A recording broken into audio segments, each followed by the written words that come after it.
తుఫాన్ బాధితులను రాష్ట్ర ప్రభుత్వం అన్ని విధాలుగా ఆదుకుంటుందని కాకినాడ రూరల్ ఎమ్మెల్యే పంత నానాజీ తెలిపారు. కరప మండలం ఉప్పలంక గ్రామంలో మొంతా తుఫాన్ బాధితుల సహాయార్థం కూటమి ప్రభుత్వం ఏర్పాటు చేసిన నిత్యావసర సరుకులు 50 కేజీల రైస్ బ్యాగ్, కందిపప్పు 1 కేజీ, పామ్ ఆయిల్ 1 లీటర్, ఉల్లిపాయలు 1 కేజీ, బంగాళదుంపలు 1 కేజీ, పంచదార 1 కేజీ కిట్లను 840 మంది మత్స్యకార కుటుంబాలకు కాకినాడ రూరల్ ఎమ్మెల్యే పంతం నానాజీ అందించారు. ఈ కార్యక్రమంలో ఎమ్మెల్సీ కరి పద్మశ్రీ, మాజీ మంత్రివర్యులు చిక్కాల రామచంద్రరావు, నురుకుర్తి వెంకటేశ్వరరావు, రంబాల వెంకటేశ్వరరావు, పిదాని లీలా, ఖాదీ బోర్డు డైరెక్టర్ సిరంగు శ్రీనివాస్, అధికారులు, కూటమి నాయకులు పాల్గొన్నారు.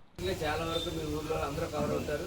అందరికీ కూడా మత్స్యకారులకు సపరేట్గా అది వేరే, సారంగా వెళ్ళి వాళ్ళకి వేటకెళ్ళి వాళ్ళు వేరే కదా, వేటకెళ్ళి వాళ్ళకి అందరికీ కూడా ఆలోచించేసి మీరు వెంటనే అడిగిన అంటే మళ్ళు నీళ్లు ఇంకా అందులో సరిపోయి మీ పనుల్లోకి వెళ్ళడానికి కూడా సమయం పడుతుంది. కాబట్టి అది దాన్ని దృష్టిలో పెట్టుకుని ముఖ్యమంత్రి గారు, ఉప ముఖ్యమంత్రి గారు ఇవాళ మీ అందరికీ రేషన్ ఫ్రీగా ఇద్దామన్నటువంటి ఉద్దేశంతో ఈ కార్యక్రమం చేపట్టడం మొదలైంది.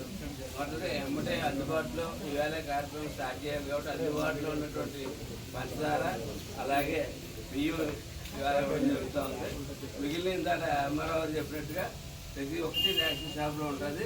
మన కూటమి నాయకులు అందరూ దగ్గరుండి రేషన్ షాప్లో ప్రతి ఒక్కటి మీకు ఈయనక్కడ తెలుగుదేశం పేరు ఎలాగారు మేమంతా కలిసి ఇక్కడ ఎలాగైతే పార్టీలకు అతీతంగా మేమందరూ కూటమిగా ఎలా నిలబడి చేస్తారో మీరు కూడా ఊళ్ళో అలా నిలబడి వీళ్ళందరికీ దగ్గరుండి ప్రతి వస్తారు.